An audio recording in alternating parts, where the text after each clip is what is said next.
সহপাঠীর হত্যার বিচারের দাবিতে ফার্মগেটে সড়ক অবরোধ করে বিক্ষোভ করছেন তেজগাঁও কলেজের শিক্ষার্থীরা। সকাল 10টার দিকে শিক্ষার্থীরা ওই এলাকার সড়ক অবরোধ শুরু করেন।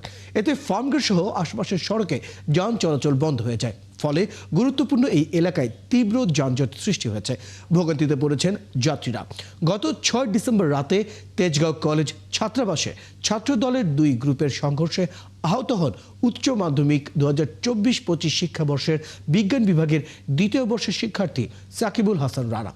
ঘটনার 4 দিন পর বুধবার চিকিৎসাধীন অবস্থায় তার মৃত্যু হয়। এর আগেও রানা হত্যার বিচার চেয়ে সড়ক অবরোধ করে বিক্ষোভ করেছেন শিক্ষার্থীরা। যতক্ষণ পর্যন্ত সাকিব হত্যার বিচার না হয় ততক্ষণ পর্যন্ত আমরা রাস্তা অবরোধ রাখবো। আর আমরা আইন উপদেষ্টা যতক্ষণ পর্যন্ত এখানে না আসবে ততক্ষণ পর্যন্ত আমরা এখানে থাকবো। তারা আজকেও বলেছে 24 ঘন্টা আমরা 48 দিনের সময় নিচ্ছি। কেন আমরা কি শুধু সময় দেওয়ার জন্য আপনাদের কাছে অভিযোগ করেছি?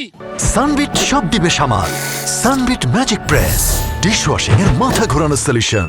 যারা খুনি তারা দেশের বাহিরে না, তারা দেশের ভিতরেই আছে। ইভেন তারা ঢাকার মধ্যেই আছে, যতটুকু আমাদের ধারণা। দর্শক, এই বিষয়ে বিস্তারিত জানাতে আমাদের সহকর্মী আশিক মাহমুদ আমাদের সাথে যুক্ত হচ্ছেন। আশিক মাহমুদ, এখন সেখানকার আসলে পরিস্থিতি কেমন দেখছেন?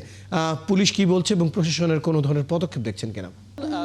এই ফার্মগেট মোড় অবরোধ করে তেজগাঁও কলেজের শিক্ষার্থীদের যে বিক্ষোভ সেটি কিন্তু চলছে। তাদের দাবি, তাদের সহপাঠী সাকিব হত্যার বিচারের দাবিতে এবং আসামিদের গ্রেপ্তারের দাবিতে তারা এই কর্মসূচি পালন করছে। এবং তারা বলছেন যে 24 দিন আগে তাদের সহপাঠী মৃত্যুবরণ করেছে এবং এই ঘটনায় এখন পর্যন্ত কোনো বিচার হয়নি। সেই কারণেই আসলে তারা ক্ষোভে ফুঁসে উঠেছে এবং আজ সকালে অর্থাৎ 10টার দিকে তারা এই সড়ক অবরোধ করেছে। এরই মধ্যে 2 ঘন্টার সময় অতিবাহিত হয়ে গেছে। একইভাবে তারা সড়ক অবরোধ করে আন্দোলন চালিয়ে যাচ্ছে এবং তারা নানান ধরনের স্লোগান দিচ্ছেন এবং তারা বলছেন যে যারা খুনি তারা বাইরে নির্বিকারে ঘুরে বেড়াচ্ছে, পুলিশ প্রশাসন কোনো ব্যবস্থা গ্রহণ করছে না। এই নিয়ে আসলে তাদের ক্ষোভ এবং সেই ক্ষোভের বহিঃপ্রকাশ থেকেই তারা আজকে এই সড়ক অবরোধ করেছে।